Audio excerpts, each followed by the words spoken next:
여러분 혹시 이런 생각 해보신 적 있나요? 제네시스가 진짜로 한 단계 위로 올라가면 어떤 차가 나올까?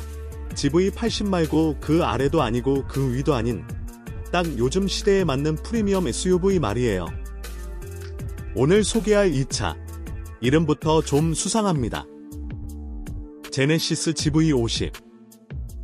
아직 길에서 흔히 보이지도 않고 정보도 많지 않은데 그래서 더 궁금하지 않나요? 이 차가 현대차 그룹의 또 다른 판을 바꾸는 카드인지 아니면 GV70과 GV80 사이에서 애매해질 운명인지 오늘 영상 끝까지 보시면 분명히 생각이 정리될 겁니다. 안녕하세요 여러분. 자동차를 그냥 타지 않고 느끼고 파헤치는 채널 바로 여기입니다. 오늘은 소문부터 디자인, 감성, 그리고 실제 주행 느낌까지 GV50을 제대로 이야기해보겠습니다. 처음 GV50을 마주했을 때 느낌은 딱 이거였습니다. 이거 제네시스 맞네. 멀리서 봐도 두 줄 램프는 바로 눈에 들어오고 전면 그릴은 GV80만큼 과하지 않으면서도 확실히 존재감이 있습니다.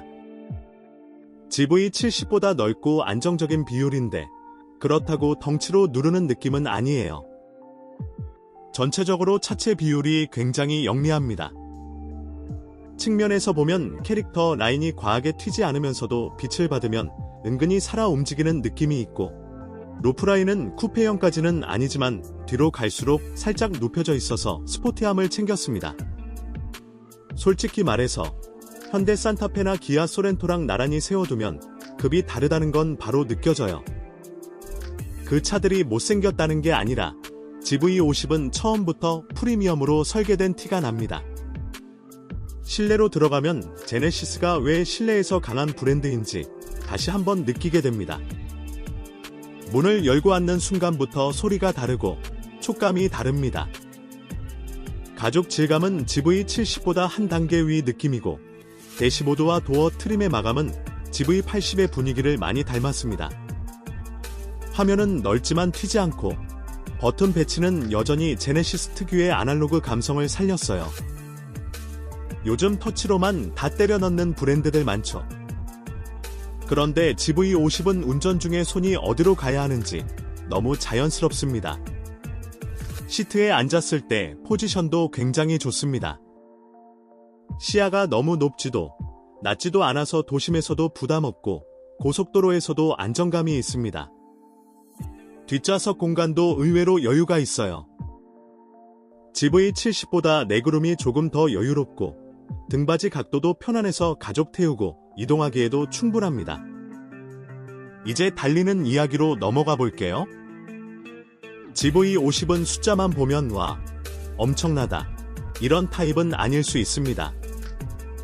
하지만 실제로 밟아보면 이야기가 달라집니다. 가속 페달을 밟는 순간 차가 툭 튀어나가는 게 아니라 부드럽게 힘을 쌓아 올리면서 앞으로 밀어줍니다. 이게 딱 제네시스가 추구하는 주행 감성이죠. GV70이 조금 더 젊고 날카롭다면 GV50은 한결 여유롭고 성숙한 느낌입니다. 스티어링은 가볍지만 헐겁지 않고 차체는 코너에서 생각보다 잘 잡아줍니다. 솔직히 말해서 스포츠 SUV를 기대하면 살짝 심심할 수도 있어요. 하지만 데일리로 타면서 스트레스 없는 프리미엄 주행을 원한다면 이 세팅은 굉장히 매력적입니다. 특히 노면 소음 차단은 확실히 현대 투싼이나 기아 스포티지와는 비교가 안 됩니다. 기술 이야기를 빼놓을 수 없겠죠. GV50에는 최신 제네시스 인포테인먼트 시스템이 들어가 있고 화면 반응 속도나 그래픽 완성도는 여전히 상위권입니다. 주행 보조 시스템도 거의 풀옵션에 가깝게 들어가 있어서 고속도로에서는 차가 알아서 달려주는 느낌이 강합니다. 차로 유지, 앞차와의 거리 조절, 그리고 자연스러운 감속까지 불안하게 개입하는 느낌이 아니라 정말 부드럽게 도와줍니다. 이 부분에서 현대차 그룹이 쌓아온 데이터의 힘이 느껴집니다. 가격 이야기를 하기 전까지 여기까지 들으면서 이런 생각 드실 수도 있어요. 그래서 이 차, 도대체 누구를 위한 거야? GV70이 있는데 굳이? 소렌토 풀옵션도 잘 나오잖아. 바로 그 질문이 GV50의 핵심입니다. 이 차는 가성비로 접근하는 차가 아닙니다. 가격은 분명히 산타페, 소렌토보다는 위고 GV80보다는 아래에 위치합니다. 대신 브랜드 감성, 정숙성, 마감, 그리고 일상에서의 만족도를 중요하게 보는 사람들을 노린 겁니다. 경쟁 상대로 보면 국산에서는 사실상 마땅한 상대가 없고, 굳이 따지면 제네시스 GV70, 그리고 수입 쪽으로 눈을 돌리면 BMW X3, 벤츠 GLC가 자연스럽게 떠오릅니다. 여기서 중요한 질문 하나 던져볼게요. 여러분이라면 옵션 꽉 찬 소렌토와 엔트리 수입 SUV, 그리고 이 GV50 중에서 어떤 선택을 하시겠어요? 브랜드, 감성, 주행, 유지비까지 다 고려했을 때 말이죠. GV50은 그 질문에 아주 교묘하게 파고드는 차입니다. 끝으로 한마디만 하자면 이 차는 화려하게 튀지는 않지만 매일 탈수록 만족도가 쌓이는 타입입니다. 다음 이야기에서는 과연 이 차가 실제 경쟁자들 앞에서 얼마나 설득력이 있는지, 그리고 정말 추천할 만한 선택인지 더 깊게 파헤쳐 보겠습니다. 영상이 도움됐다면 좋아요와 구독, 그리고 댓글로 여러분 생각도 꼭 남겨주세요. 이제 GV50을 조금 더 냉정하게 바라볼 시간입니다. 감성만으로 차를 사는 시대는 지났죠. 아무리 제네시스라도 결국은 가격, 유지비, 그리고 실제 경쟁자들과 비교했을 때의 가치가 중요합니다. 먼저 가격부터 이야기해 볼게요. GV50의 가격대를 보면 많은 분들이 바로 떠올릴 겁니다.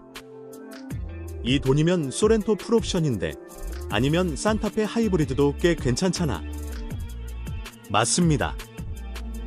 옵션만 놓고 보면 현대기아 SUV들은 정말 무섭게 잘 나옵니다. 하지만 GV50은 옵션 리스트보다 차를 타는 동안 느껴지는 공기 자체가 다릅니다. 문을 닫는 소리, 정차 중의 정숙함, 고속도로에서의 안정감은 숫자로 설명이 안 되는 영역이죠. 경쟁 모델을 하나씩 떠올려보면 차이가 더 명확해집니다. 먼저 제네시스 GV70. 솔직히 말해서 가장 애매한 비교 상대입니다. 같은 브랜드, 비슷한 가격대, 비슷한 이미지. 그런데 직접 타보면 성향이 꽤 다릅니다.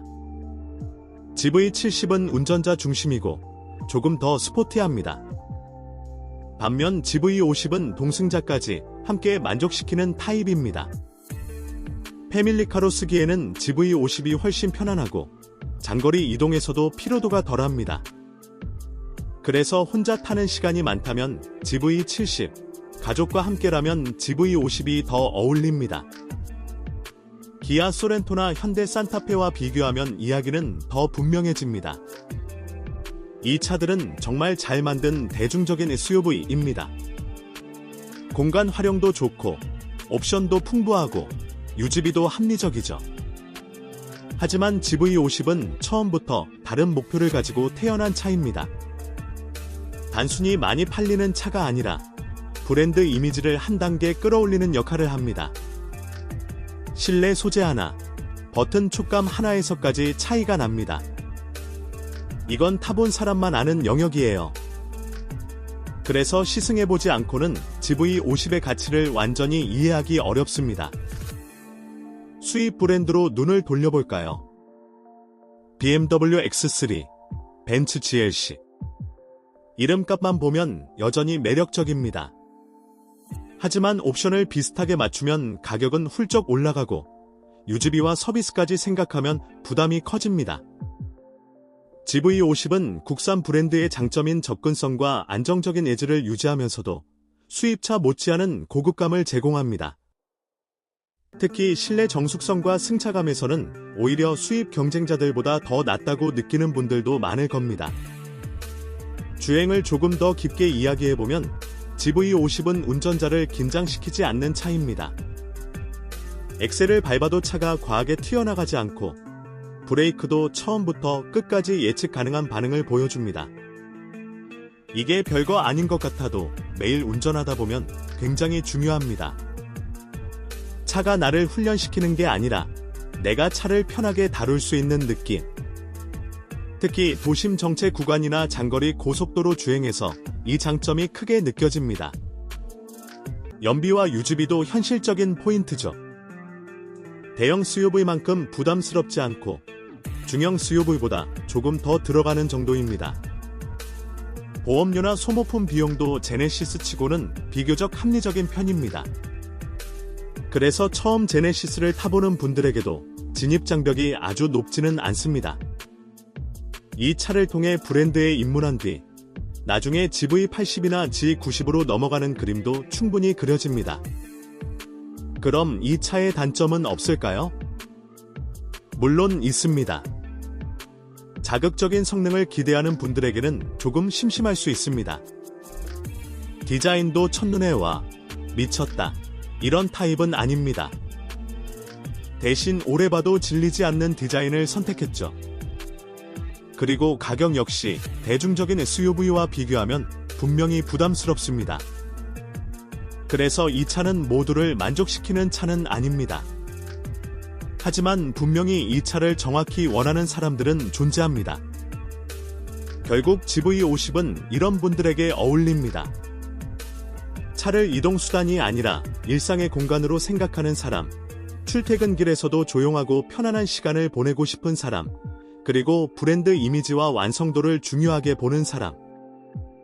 반대로 가성비와 옵션 숫자가 최우선이라면 솔직히 다른 선택지가 더 많습니다. 마지막으로 한 가지 질문을 던지면서 마무리해 볼게요. 여러분은 차에서 무엇을 가장 중요하게 보시나요? 옵션, 성능, 브랜드, 아니면 매일 느껴지는 만족감. GV50은 그 질문에 아주 조용하지만 확실한 답을 내놓는 차입니다. 화려하게 소리치지 않고 타는 사람에게만 꾸준히 만족을 주는 타입이죠. 그래서 시간이 지날수록 평가가 더 좋아질 가능성이 큽니다. 오늘 GV50 이야기가 여러분의 선택에 조금이라도 도움이 됐다면 좋겠습니다. 이 차에 대해 여러분은 어떻게 생각하시나요? 댓글로 솔직한 의견 남겨주시고 이런 깊이 있는 리뷰가 좋았다면 좋아요와 구독도 잊지 마세요. 다음 영상에서는 또 어떤 차로 여러분의 궁금증을 풀어드릴지 기대해주시고 저는 여기까지 하겠습니다. 감사합니다.